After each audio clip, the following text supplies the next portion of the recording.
আপনারা তো বৈদেশিক অনেক বড় বড় বিজ্ঞানীদের দেখেছেন এবং তাদের আবিষ্কারও দেখেছেন, কিন্তু বাংলাদেশের ক্ষুদ্র এক কিশোর বিজ্ঞানীর কথা কি কখনো শুনেছেন যে কিনা সপ্তম শ্রেণীতে বড় অবস্থায় বড় বড় 3টি আবিষ্কার করেছে এবং সে এই আবিষ্কারের মাধ্যমে উপজেলার বিজ্ঞান ও প্রযুক্তি মেলায় প্রথম হয়েছে।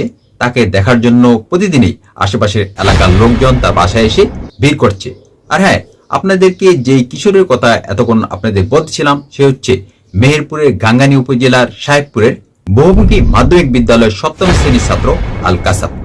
সে যে 3টি বড় বড় আবিষ্কার করেছে এবং প্রতিনিয়ত আরো অনেক আবিষ্কার করে চলেছে, তার মধ্যে প্রথমটি হচ্ছে আকাশে থাকা রকেটের গতিপথ এবং সেই সম্পর্কে তথ্য দেওয়ার যন্ত্র আবিষ্কার। দ্বিতীয়টি হচ্ছে রোভার আবিষ্কার, যার মাধ্যমে চাঁদে গিয়ে তথ্য সংগ্রহ করা এবং রেডিও কমিউনিকেশনের মাধ্যমে সেই তথ্য দেশের ডেটা সেন্টারে পাঠানো যায়।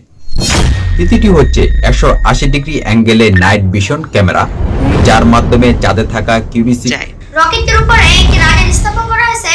রাডারটি চালু করার সঙ্গে সঙ্গে রাডারটি পুরো বাংলাদেশের আকাশ স্ক্যান করবে। শত্রুপক্ষের কোনো বিমান, হেলিকপ্টার পৃথিবীতে থাকা অ্যান্টিনার মাধ্যমে দেশের কম্পিউটারে তথ্য প্রেরণ করবে। বলা বাহুল্য, এই ক্ষুদে বিজ্ঞানী এইসব আবিষ্কার করতে কারো কাছ থেকে কোনো প্রকার সাহায্য সহযোগিতা নেননি।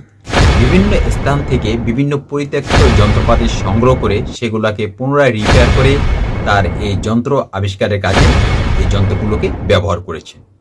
ভালোভাবে অনুসন্ধান করলে এরকম আরও কিছু ক্ষুদে বিজ্ঞানী আমাদের দেশে অবশ্যই পাওয়া যাবে। তাদেরকে খুঁজে বের করতে হবে এবং তাদেরকে সঠিক গাইডলাইন দিয়ে ব্যবহার করতে হবে, তাহলেই আমাদের দেশের উন্নতি এবং সমৃদ্ধিতে তারা অবদান রাখতে পারবে।